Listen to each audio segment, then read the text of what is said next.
क्या गुलाब सिंह ने वाकई में सरजू को अपना दाहिना हाथ बनाने की ठानी है, या ये सिर्फ एक और चाल है और इशाजो सरजू की बेगुनाही साबित करने के लिए बेताब है? क्या वो सच में एसपी से मिलने में कामयाब हो पाएगी?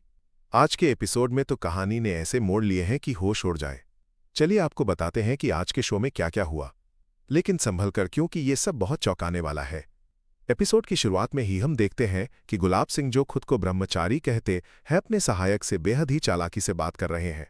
वो कहते हैं कि सरजू अब किसी काम का नहीं रहा और उसके सहायक को अब गुलाब सिंह का दाहिना हाथ बनना होगा। ये सुनकर मन में सवाल उठता है कि क्या गुलाब सिंह वाकई में अपने सहायक पर भरोसा कर रहे हैं या ये सिर्फ एक दिखावा है। गुलाब सिंह इस बात पर विचार करने का वादा करते हैं और यहीं पर एक और बड़ा खुलासा होता है। वो स्वीकार करते हैं कि सरजू को दलदल में धकेलने में उनके सहायक का हाथ था। तो क्या ये सहायक, जिसने सरजू की बर्बादी का रास्ता तैयार किया, अब गुलाब सिंह का सबसे भरोसेमंद साथी बनेगा? ये सोचना भी रोंगटे खड़े कर देता है।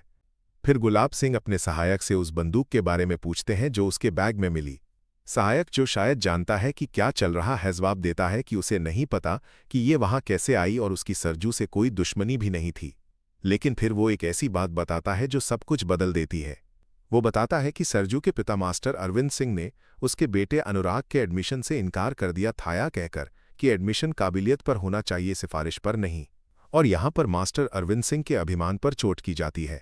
गुलाब सिंह ने उनके बेटे सरजू को गुंडा बना दिया, जिससे मास्टर अरविंद सिंह का गुरूर चूर चूर हो गया और वे शर्मिंदा हो गए। यह सुनकर लगता है कि इस पूरे खेल के पीछे सिर्फ पैसों का नहीं बल्कि अभिमान और बदले की आग भी है। इसके बाद सीन सीधे जेल का है, जहां सरजू गुलाब सिंह को बाऊजी कहकर पुकारता है और विश्वासघात का आरोप लगाता है। वो गुलाब सिंह से मिलना चाहता है, लेकिन जेल अधिकारी साफ मना कर देते हैं। तभी आती है इशाजो, शायद सरजू की प्रेमिका है, और जेल अधिकारी से एसपी से मिलने की इजाजत मांगती है। अधिकारी घबरा जाते हैं। उन्हें डर है कि अगर ईशा को पता चला कि सरजू लॉकअप में नहीं है तो हंगामा मच जाएगा। वो ईशा को मिलने से इनकार कर देते हैं, लेकिन ईशा हार मानने वाली नहीं है।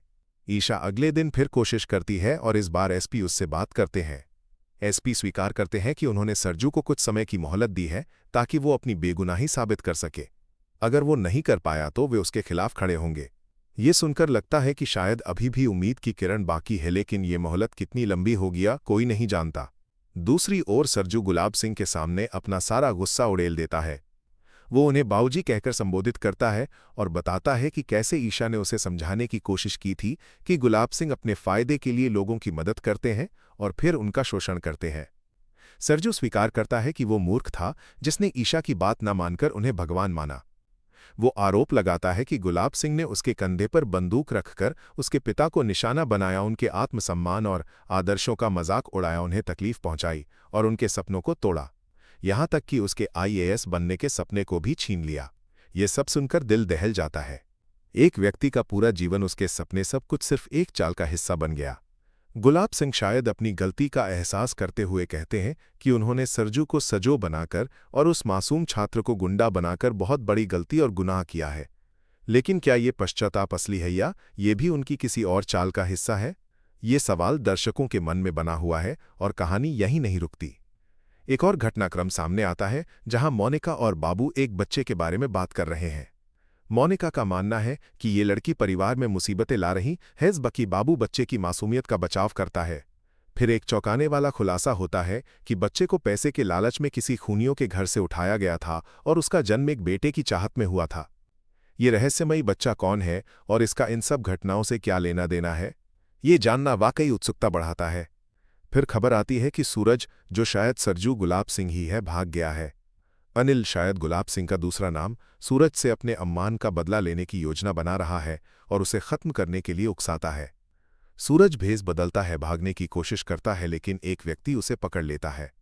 क्या सूरज पकड़ा जाएगा और क्या ईशा से मिलने की उसकी कोशिश कामयाब होगी? वो ईशा से मिलना चाहता है क्योंकि ईशा ने उसे लॉकअप से बाहर आते ही ढूंढने की कोशिश की थी।